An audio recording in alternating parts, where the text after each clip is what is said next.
Hi ವೀಕ್ಷಕರೇ, ನಾನು ಮೌನ ಮಂಜರಿ ಚಾನೆಲ್ನಿಂದ ಮಾಲತಿ. ಇವತ್ತು ನಾನು ನಿಮಗೆ ಒಂದು ಕತೆ ಹೇಳ್ತೀನಿ. ಇದು ನನ್ನ ಜೀವನದಲ್ಲಿ ನಡೆದ ನೈಜ ಘಟನೆ.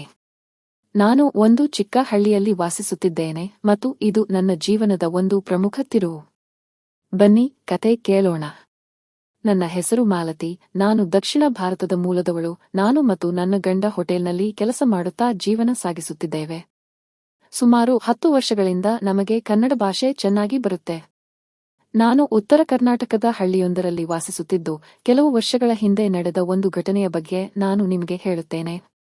ಶಿಕ್ಷಣ ಮುಗಿಸಿ ಮದುವೆಯಾದ ನನ್ನ ಜೀವನದಲ್ಲಿ ಎಲ್ಲವೂ ಸುಖವಾಗಿ ಸಾಗುತ್ತಿತ್ತು. ಹೋಟೆಲ್ ಕೆಲಸ ಮಾಡಿಕೊಂಡು ನಾವು ಚೆನ್ನಾಗಿಯೇ ಇದ್ದೆವು. ಆದರೆ ನನಗೆ ಇದ್ದ ಕೊರಗು ಎಂದರೆ ನನ್ನ ಮಡಿಲು ಎಂದಿಗೂ ತುಂಬಿರಲಿಲ್ಲ. ಇದರಿಂದಾಗಿ ಮನೆಯಲ್ಲಿ ಆಗಾಗ ಸಣ್ಣ ಪುಟ್ಟ ಜಗಳಗಳು ಆಗುತ್ತಿದ್ದವು. ಸಮಸ್ಯೆ ನನಗಿರಲಿಲ್ಲ, ಬದಲಾಗಿ ನನ್ನ ಗಂಡನಿಗೆ ಸ್ವಲ್ಪ ಸಮಸ್ಯೆ ಇತ್ತು. ಆದರೆ ನಾನೇ ಮನೆಯಲ್ಲಿ ಸುಳ್ಳು ಹೇಳಿ ನನಗೆ ಸಮಸ್ಯೆ ಇದೆ ಎಂದು ಹೇಳಿದ್ದೆ. ನನ್ನ ಗಂಡನಿಗೆ ಬೇರೆಯವರ ಮುಂದೆ ಅವಮಾನ ಆಗಬಾರದು ಎಂದು ಸುಳ್ಳು ಹೇಳುತ್ತಿದ್ದೆ. ನಾನು ಸಾಕಷ್ಟು ಚಿಕಿತ್ಸೆ ಪಡೆದ ಬಳಿಕವೂ ಹಣವು ಮಾತ್ರ ಖರ್ಚಾಯಿತು. ಯಾವುದೇ ಪ್ರತಿಫಲ ಸಿಗಲಿಲ್ಲ. ಕೊನೆಗೆ ಸಾಕಷ್ಟು ಕಡೆ ಆಸ್ಪತ್ರೆ, ವೈದ್ಯರು, ಆಯುರ್ವೇದ ಔಷಧಿ ಅಂತ ಎಲ್ಲಾ ಕಡೆ ಸುತ್ತಾಡಿ ನನಗೂ ಬೇಸರವಾಗಿತ್ತು. ಒಂದು ದಿನ ನಾನು ನನ್ನ ಸ್ನೇಹಿತೆಯೊಂದಿಗೆ ಮಾತನಾಡುತ್ತಿದ್ದಾಗ ಅವಳು, ಈಗಲೇ ಅವಸರ ಮಾಡಬೇಡ, ನನಗೆ ಒಬ್ಬ ಆಯುರ್ವೇದ ವೈದ್ಯರ ಪರಿಚಯವಿದೆ, ಅವರನ್ನು ಒಮ್ಮೆ ಭೇಟಿಯಾಗು. ನಿಮ್ಮ ಸಮಸ್ಯೆ ಬಗೆಹರಿದರೂ ಹರಿಯಬಹುದು. ಹಾಗೇನಾದರೂ ಸಮಸ್ಯೆ ಬಗೆಹರಿಯದಿದ್ದರೆ ಕೊನೆಗೆ ನಿನಗೆ ಏನು ಅನಿಸುತ್ತದೆಯೋ ಅದನ್ನು ಮಾಡು ಎಂದು ಹೇಳಿದಳು. ನಾನು ಅದಕ್ಕೆ ಸರಿ ಎಂದು ಹೇಳಿದೆ. ಆಮೇಲೆ ನನ್ನ ಸ್ನೇಹಿತೆ ಹೇಳಿದ ಮಾತನ್ನು ನಾನು ನನ್ನ ಗಂಡನಿಗೆ ಹೇಳಿದೆ. ಅವರು, ಇಷ್ಟು ವರ್ಷ ಆಗದ್ದು ಇವಾಗ ಎಲ್ಲವೂ ಬಗೆಹರಿಯುತ್ತದೆ, ಚಿಕಿತ್ಸೆ ಎಲ್ಲ ಸುಳ್ಳು, ಸುಮ್ಮನೆ ಹಣ ದೋಚುತ್ತಾರೆ ಅಂತ ಹೇಳಿದರು. ಆಮೇಲೆ ಸ್ವಲ್ಪ ವಿಚಾರದಲ್ಲಿ ಜಗಳವಾದಾಗ 2 ದಿನಗಳ ನಂತರ ನನ್ನನ್ನು ಆ ಆಯುರ್ವೇದ ವೈದ್ಯರ ಬಳಿ ಕರೆದುಕೊಂಡು ಹೋಗಲು ಒಪ್ಪಿದರು. ಮಾರನೇ ದಿನ ಹತ್ತಿರದ ಒಂದು ಊರಿಗೆ ಹೋದಾಗ ಅಲ್ಲಿ ಯಾವುದೇ ಆಸ್ಪತ್ರೆ ಬೋರ್ಡ್ ಇರಲಿಲ್ಲ. ಆದರೆ ನನ್ನ ಹಾಗೆ 5-6 ಜನರು ಮಾತ್ರ ಕೂತಿದ್ದರು. ಸುಮಾರು ಹೊತ್ತು ಆದ ಮೇಲೆ ನನ್ನ ಸರದಿ ಬಂದಿತು. ಆಮೇಲೆ ನಾನು ನಮ್ಮ ಪರಿಚಯ ಮಾಡಿಕೊಂಡು ಅವರ ಹತ್ತಿರ ನನ್ನ ಸಮಸ್ಯೆಯನ್ನು ಹೇಳಿಕೊಂಡಾಗ ಅವರು, ಹೆದರಬೇಡ, ಇದೆಲ್ಲವನ್ನೂ ಬಗೆಹರಿಸಬಹುದು. ಆದರೆ ನಮ್ಮ ಪ್ರಯತ್ನವನ್ನು ಅರ್ಧಕ್ಕೆ ಬಿಡಬಾರದು. 2 ದಿನ ಬಿಟ್ಟು ಬಾ, ಆಮೇಲೆ ಎಲ್ಲಾ ಪರೀಕ್ಷೆ ಮಾಡೋಣ ಅಂತ ಹೇಳಿ ಕೆಲವು ಬೇರು ಕೊಟ್ಟು ಕಳಿಸಿದರು. ಮನೆಗೆ ವಾಪಸ್ ಬರುವಾಗಲೇ ನನ್ನ ಗಂಡ ನನ್ನನ್ನು ಬಯಲು ಶುರು ಮಾಡಿದರು. ಇಲ್ಲಿವರೆಗೆ ಬಂದಿದ್ದು ಹಣ ವ್ಯರ್ಥ ಅಂತೆಲ್ಲ ಹೇಳಿದರು. ನಾನು ಅವರಿಗೆ ಏನು ಎನ್ನದೆ ಸುಮ್ಮನೆ ಇದ್ದೆ. ಆಮೇಲೆ ಮನೆಗೆ ಬಂದು ಈ ಬಗ್ಗೆ ಹೇಳಿದಾಗ, ಸರಿ 2 ದಿನ ಬಿಟ್ಟು ಹೋಗುವುದು ಅಂತ ತೀರ್ಮಾನವಾಯಿತು. ಮತ್ತೆ ನಾವು 2 ದಿನ ಬಿಟ್ಟು ಅಲ್ಲಿಗೆ ಹೋದಾಗ ಸಾಕಷ್ಟು ಜನ ಸರದಿಯಲ್ಲಿ ಕಾಯುತ್ತಿದ್ದರು. ಹೀಗಾಗಿ ನನ್ನದು ಕೊನೆಯ ಸರದಿಯಾಗಿತ್ತು. ನನಗೆ ತುಂಬಾ ತಡವಾಗಿ ಸರದಿ ಬಂದಿತು. ಸಾಯಂಕಾಲ 6 ಗಂಟೆಯ ಸುಮಾರಿಗೆ ಅಲ್ಲಿ ಗದ್ದಲ ಕಡಿಮೆ ಇತ್ತು. ಆಮೇಲೆ ಅವರು ಇಬ್ಬರನ್ನು ಒಳಗೆ ಕರೆದು ಸ್ವಲ್ಪ ಹೊತ್ತು ಮಾತನಾಡಿಸಿದರು. ಆಮೇಲೆ ಅವರು, ಮೊದಲು ನನಗೆ ಪರೀಕ್ಷೆ ಮಾಡಬೇಕು, ಆಮೇಲೆ ನಿನ್ನ ಗಂಡನಿಗೆ ಪರೀಕ್ಷೆ ಮಾಡಬೇಕು ಎಂದರು. ಇದರಿಂದ ನನ್ನ ಗಂಡ ಹೊರಗೆ ಹೋಗಿ ಕೂತುಕೊಂಡರು. ನಾನು ಗಾಬರಿಯಿಂದ ಅವರನ್ನೇ ನೋಡುತ್ತಿದ್ದೆ, ಯಾಕೆಂದರೆ ಅಲ್ಲಿ ಇಬ್ಬರೇ ಇದ್ದೆವು. ಆಗ ಅವರು, ಹೆದರಬೇಡ, ನಾನು ಇಲ್ಲೇ ಇದ್ದು ನಿನ್ನ ಪರೀಕ್ಷೆ ಮಾಡುತ್ತೇನೆ ಎಂದರು. ನಾನು ಸರಿ ಅಂತ ಹೇಳಿದೆ. ಆಮೇಲೆ ಅವರು ಒಳಗಿದ್ದ ಕೋಣೆಗೆ ಹೋಗುವಂತೆ ಹೇಳಿದಾಗ ನಾನು ಸ್ವಲ್ಪ ಹೆದರಿಕೆಯಾಗಿ ಗಲಿಬಿಲಿಯಾಗಿದ್ದೆ. ಆದರೂ ಧೈರ್ಯ ಮಾಡಿ ಒಳಗೆ ಹೋದೆ. ಅಲ್ಲಿ ಬೇರೆ ಬೇರೆ ಸಸ್ಯ, ಔಷಧಿ, ಬೇರು ಏನೇನೋ ಇದ್ದವು. ನಾನು ಸುಮ್ಮನೆ ನಿಂತಿದ್ದೆ. ಆಮೇಲೆ ಅವರು ಮೇಲೆ ಹತ್ತು ಪರೀಕ್ಷೆ ಮಾಡುತ್ತೇನೆ ಎಂದು ಹೇಳುತ್ತಾ ನನ್ನ ಕೈ ಹಿಡಿದು ಮೇಲೆ ಹತ್ತಿಸಿದರು.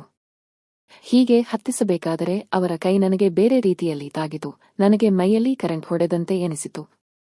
ಆದರೆ ನಾನು ಸುಮ್ಮನೆ ಇದ್ದೆ. ಆಮೇಲೆ ಅವರು ನನ್ನ ನಾಡಿಯನ್ನು ಪರೀಕ್ಷೆ ಮಾಡುತ್ತಾ ಇದ್ದರು. ಹೀಗೆ ಪರೀಕ್ಷೆ ಮಾಡಬೇಕಾದರೆ ಸ್ವಲ್ಪ ಹತ್ತಿರ ಬಂದು, ನಿನ್ನ ಗಂಡ ನಿನಗೆ ಸರಿಯಾಗಿ ನೋಡಿಕೊಳ್ಳುವುದಿಲ್ಲವೇ? ಸರಿಯಾಗಿ ಮನೆಯಲ್ಲಿ ಆ ಕೆಲಸ ಮಾಡುತ್ತಾರಾ ಎಂದು ನೇರವಾಗಿ ಕೇಳಿದರು. ನಾನು ಏನಿಲ್ಲ, ಎಲ್ಲಾ ಕೆಲಸ ಸರಿಯಾಗಿ ಮಾಡ್ತಾರೆ ಅಂತ ಸಿಟ್ಟಿಗೆದ್ದು ಹೇಳಿದೆ. ಆಗ ಅವರು, ನೋಡು, ನೀನು ಸುಳ್ಳು ಹೇಳಿದರೆ ನಿನಗೆ ತೊಂದರೆ, ನಿಜ ಹೇಳಬೇಕು, ಇಲ್ಲದಿದ್ದರೆ ಚಿಕಿತ್ಸೆ ಹೇಗೆ ಕೊಡೋದು ಅಂತ ಹೇಳಿದರು. ಆಗ ನಾನು ಸುಮ್ಮನಿದ್ದೆ. ಆಮೇಲೆ ಅವರು, ಸರಿ, ನಿನ್ನ ಗಂಡ ಎಷ್ಟು ಬಾರಿ ಆ ಕೆಲಸ ಮಾಡುತ್ತಾನೆ ಅಂತ ಕೇಳಿದಾಗ ವಾರಕ್ಕೆ 5-6 ಬಾರಿ ಮಾಡುತ್ತಾನೆ ಅಂತ ಹೇಳಿದೆ. ಅವರು, ಹೌದು, ಹೀಗೆ ಕೆಲಸ ಮಾಡುವಾಗ ಸರಿಯಾಗಿ ಆಗುತ್ತಾ ಎಂದು ಕೇಳಿದರು. ಆಗ ನಾನು ಸರಿಯಾಗಿ ಎಲ್ಲಾ ಕೆಲಸ ಆಗುತ್ತೆ ಅಂತ ಹೇಳಿದೆ. ಆಗ ಅವರು, ಅವನು ಕೆಲಸ ಮಾಡುವಾಗ ನಿನಗೆ ವಾಂತಿ ಬರುತ್ತಾ ಎಂದು ಕೇಳಿದರು.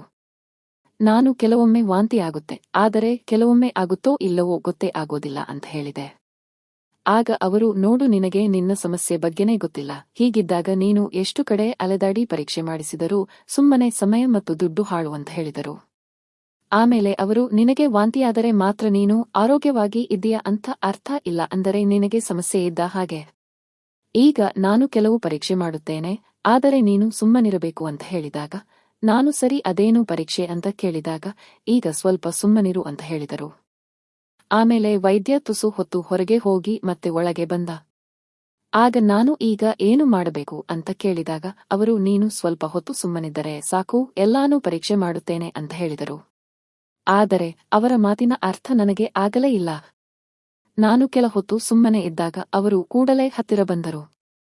ಕೂಡಲೇ ನಾನು, ಆ ರೀತಿಯಲ್ಲ, ನನ್ನ ಏನು ಎಂದುಕೊಂಡಿದ್ದೀರಾ? ಚಿಕಿತ್ಸೆ ಕೊಡೋ ನೆಪದಲ್ಲಿ ಹೀಗೆ ಮಾಡೋಕೆ ಬಂದರೆ ಹೇಗೆ ಅಂತ ಹೇಳಿದೆ. ಆಗ ವೈದ್ಯ ಸಿಟ್ಟಿಗೆದ್ದು, ಸಮಾಧಾನವಾಗಿ ಯೋಚನೆ ಮಾಡು, ನಿನಗೂ ಮನೆಯಲ್ಲಿ ಸಾಕಷ್ಟು ಬೈತಾ ಇರ್ತಾರೆ. ಈಗ ಇಲ್ಲಿಂದ ಕೂಡ ಹಾಗೆ ಹೋದರೆ ಅದಕ್ಕೂ ಬೈತಾರೆ. ನೀನು ಯಾವ ವೈದ್ಯರ ಬಳಿ ಹೋದರೂ ನಿನ್ನ ಸಮಸ್ಯೆ ಬಗೆಹರಿಯುವುದಿಲ್ಲ. ಬೇಕಿದ್ರೆ ನೀನು ವಾಪಸ್ ಮನೆಗೆ ಹೋಗಬಹುದು ಅಂತ ಹೇಳಿದ್ರು. ಸಮಸ್ಯೆ ಇರುವುದು ಎಲ್ಲಿ ಎನ್ನುವುದು ನನಗೂ ಗೊತ್ತಿದೆ. ನಿನ್ನ ಸಮಸ್ಯೆ ಹೊರಗೆ ಕೂತಿದೆ, ಅದು ನನಗೆ ಗೊತ್ತು. ಆದರೆ ಮನೆಯಲ್ಲಿ ನಿನಗೆ ಸಮಸ್ಯೆ ಇದೆ ಅಂತ ತಿಳಿದಿದ್ದಾರೆ ಅಂತ ಹೇಳಿಬಿಟ್ಟರು. ಅದನ್ನ ಕೇಳಿ ನನಗೆ ಶಾಕ್ ಆಯಿತು. ಆಗ ನಾನು ಸ್ವಲ್ಪ ಹೊತ್ತು ಸುಮ್ಮನೆ ಅಲ್ಲಿಯೇ ಕುಳಿತು ಕಣ್ಣೀರು ಹಾಕುತ್ತಿದ್ದಾಗ ಅವರು, ನೋಡು, ಹೀಗೆ ಕಣ್ಣೀರು ಹಾಕಿದರೆ ಏನು ಉಪಯೋಗಕ್ಕೆ ಬರುವುದಿಲ್ಲ, ನಿನಗೆ ನಾನು ಸಹಾಯ ಮಾಡೇ ಮಾಡುತ್ತೇನೆ ಅಂತ ಹೇಳಿದ. ಆಗ ನಾನು, ಈಗ ಏನು ಮಾಡಬೇಕು ಹೇಳಿ ಅಂದಾಗ ಅವರು, ನೀನು ಸ್ವಲ್ಪ ಹೊತ್ತು ಸುಮ್ಮನೆ ಇರು ಅಂತ ಹೇಳಿದರು. ಆಮೇಲೆ ಅವನು ನನ್ನ ಪರೀಕ್ಷೆ ಮಾಡುತ್ತಾ ಇದ್ದಾಗ ಆಮೇಲೆ ಒಂದು ದೊಡ್ಡ ಇಂಜೆಕ್ಷನ್ ಕೊಟ್ಟರು. ನನಗೂ ಸ್ವಲ್ಪ ನೋವಾಗಿ ಕಣ್ಣೀರು ಬಂದಿತ್ತು. ಆಮೇಲೆ ಎಲ್ಲಾ ಚಿಕಿತ್ಸೆ ಮುಗಿಯಿತು. ಹೀಗೆ ಹೋಗುವಾಗ ಅವರು, ನೋಡು, ಹೀಗೆ ಒಮ್ಮೆಲೆ ಎಲ್ಲಾ ಚಿಕಿತ್ಸೆ ಮುಗಿಯುವುದಿಲ್ಲ, 2 ದಿನಕ್ಕೊಮ್ಮೆ ಬಂದು ಪರೀಕ್ಷೆ ಮಾಡಿಸಿ ಹೋಗು, ಬರುವಾಗ ಏಕಾಂಗಿಯಾಗಿ ಬಾ ಅಂತ ಹೇಳಿದರು. ಆಮೇಲೆ ಆ ವೈದ್ಯ ನನ್ನ ಗಂಡನಿಗೂ ಕರೆದು ಅವರಿಗೆ, ಇವರಿಗೆ ಚಿಕಿತ್ಸೆ ಕೊಟ್ಟಿದ್ದೇನೆ, ಇನ್ಮುಂದೆ ನೀನು ಬರುವುದು ಬೇಡ, ಅವರೊಬ್ಬರೇ ಬಂದರೆ ಸಾಕು ಅಂತ ಹೇಳಿದರು. ಕೊನೆಗೆ ಇದಾದ 6 ತಿಂಗಳಿಗೆ ಸಂತೋಷದ ಸುದ್ದಿ ಸಿಕ್ಕಿತು. ಆದರೆ ಆಘಾತ ಎಂಬಂತೆ ಇನ್ನೊಂದು ಸುದ್ದಿಯು ಹೊರಗೆ ಬಿದ್ದಿತು. ಆ ವೈದ್ಯನೇ ಅಲ್ಲ, ಅವನೊಬ್ಬ ವೇಷ ಮರೆಸಿಕೊಂಡು ಊರೂರು ಅಲೆಯುತ್ತಿದ್ದ ಕಳ್ಳ ಎಂದು ಗೊತ್ತಾದಾಗ ನನಗೆ ಏನು ಮಾಡಬೇಕು ಎಂದು ದಿಕ್ಕು ತಿಳಿಯದೆ ಹೋಯಿತು.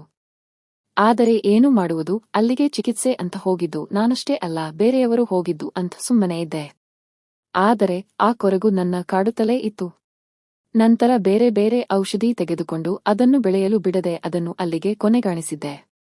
ಮನೆಯವರಿಗೆ ಮೋಸ ಮಾಡಿದ ನನಗೆ ದೇವರು ತಕ್ಕ ಶಿಕ್ಷೆಯನ್ನು ನೀಡಿದ್ದ. ನಾನು ಮಾತ್ರ ಯಾರಿಗೂ ಏನು ಹೇಳದ ಪರಿಸ್ಥಿತಿಯಲ್ಲಿದ್ದೆ.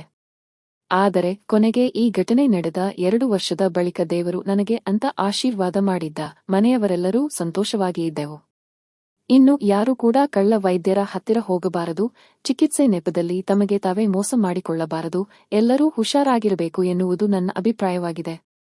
ಈ ಕಥೆಯಲ್ಲಿ ಬರುವ ಎಲ್ಲಾ ಪಾತ್ರಗಳು ಮತ್ತು ಘಟನೆಗಳು ಕಾಲ್ಪನಿಕವಾಗಿದ್ದು ಯಾರನ್ನೂ ನೋಯಿಸುವ ಉದ್ದೇಶ ಹೊಂದಿಲ್ಲ. ಇದಿಷ್ಟೇ ಸ್ನೇಹಿತರೆ ಇವತ್ತಿನ ಕತೆ. ನಿಮ್ಮ ಅನಿಸಿಕೆಗಳನ್ನು ತಿಳಿಸಿ ಮತ್ತು ನಮ್ಮ ಚಾನೆಲ್ ಮೌನ ಮಂಜರಿಯನ್ನು ಸಬ್ಸ್ಕ್ರೈಬ್ ಮಾಡಿ. ಧನ್ಯವಾದಗಳು.